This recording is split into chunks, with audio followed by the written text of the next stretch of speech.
I really believe that there will be a company of people that the Father has given a dimension of authority to, and that understands the authority that we walk in. And I want to say this. I know that He's given all of us the same measure of authority. But as you grow as a son, as you mature, that authority begins to set itself deeper in stone. It begins to become more of a reality. And I believe that at this season, Yahweh is looking for a company of sons and daughters that knows the enemy is under their feet, that understands, well, an enemy that's been defeated no longer has the power that he has before. Because if he was my enemy and he's defeated, then he has no power. If the power has been taken, if what he wants to function in wants to come and kill, steal, and destroy, but he's been defeated, then he can no longer kill, steal, and destroy. You might say he can, you might think he's got power, but it's been taken from him.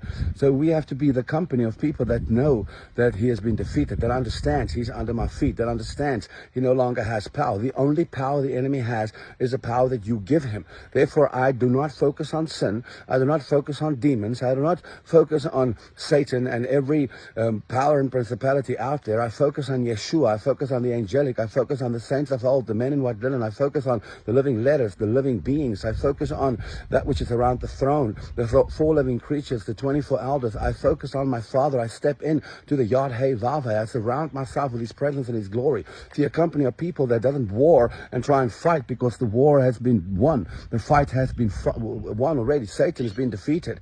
Now we take governance back. Now we stand on the grounds of the word of Yahweh and we begin to function the way that He has created us to function. We take back what the enemy has had in hand because he's no longer got the power to hold on to it. We no longer have to bind and rebuke every demon that shows its face. We have to put our authority in the ground and take what's ours back from them. Yahweh is looking for a company of people that knows who they are and understands the power and authority that we've been given, and knowing that Satan's under our feet. A company of people that rises up above every demonic entity, power, and principality, that stands their ground and know who they are.